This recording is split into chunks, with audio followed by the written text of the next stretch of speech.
Have you ever looked at your church calendar and realized you've got something happening every night of the week?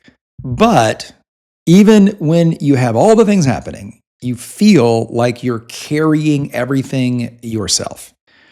Worse, you're not sure that all this work and activity is even accomplishing the mission. Well, good news or bad news, I've been there. You add a program to reach new people, you tweak another one to re engage volunteers, but before long, your schedule is packed, your staff is stretched, and your volunteers are threatening to quit because they're burning out. It feels like things are both kind of over-programmed and under-led.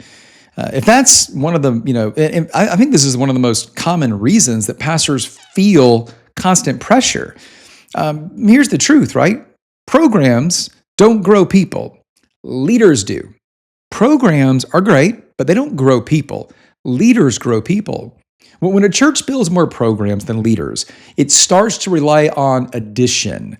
You add another event, add a class, add another volunteer, add. But addition is slow and exhausting.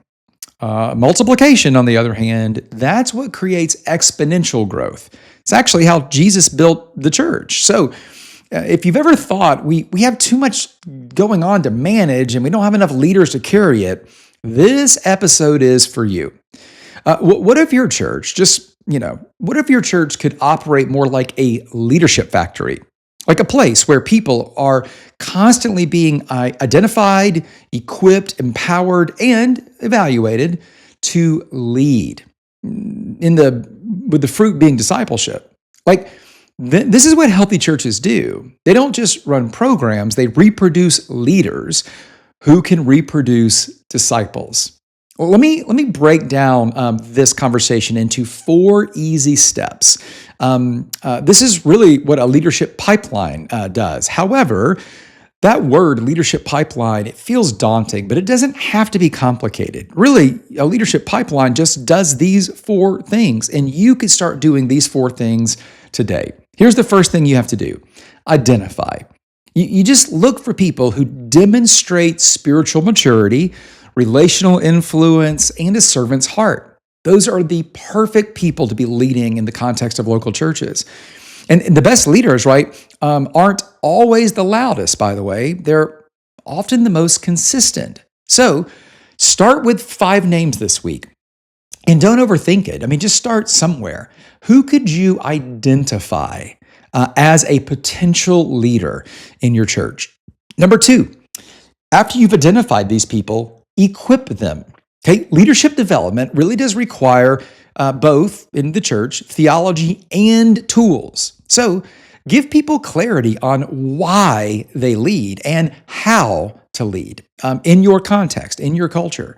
Think about adding maybe a short leadership track or a monthly development huddle. I'm not trying to get you to do more things, but if you look at all the programs you have, odds are some of them, hopefully not a lot of them, aren't as necessary as this is. So maybe once a month, you figure out a way to gather with some of these leaders and you just help them grow in leadership. It doesn't have to be, again, complicated, but we are trying to equip them so they can grow as a leader. Now, as we equip, we also need to empower.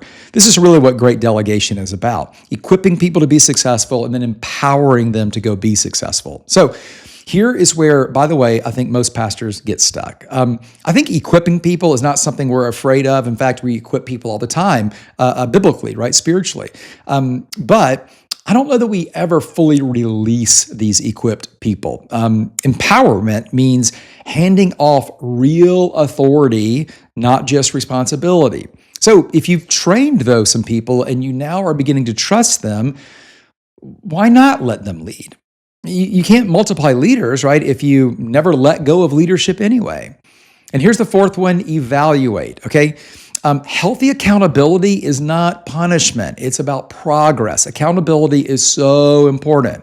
In fact, I would ask 3 simple questions regularly. What's working? What's frustrating?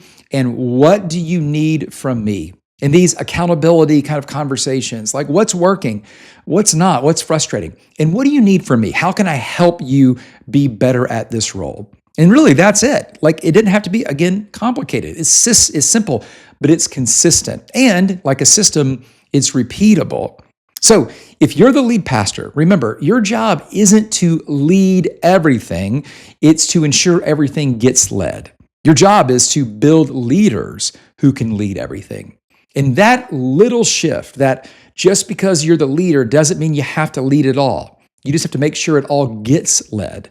That shift really can change everything for you and for your church.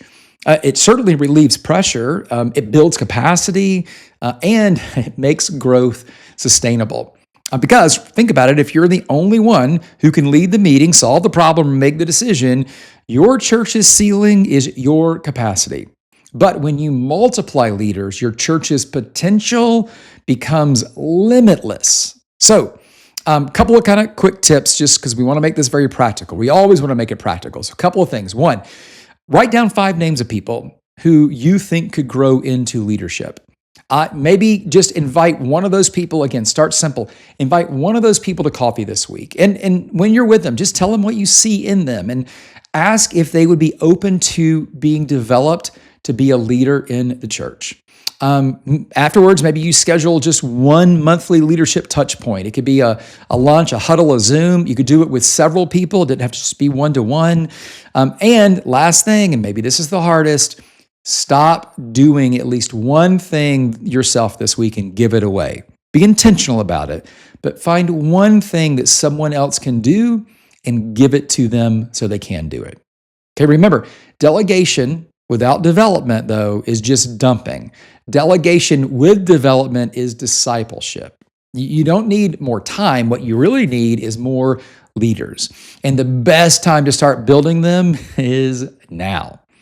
Hey, if this conversation resonated with you, and if you're ready to multiply leadership capacity in your church, I would love to help you do that. I help pastors and churches do this every day.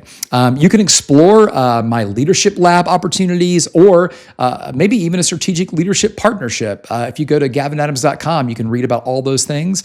That's really the best starting point for working with me one-on-one because I work with lots of pastors just like you every week to help them add more intention to their mission.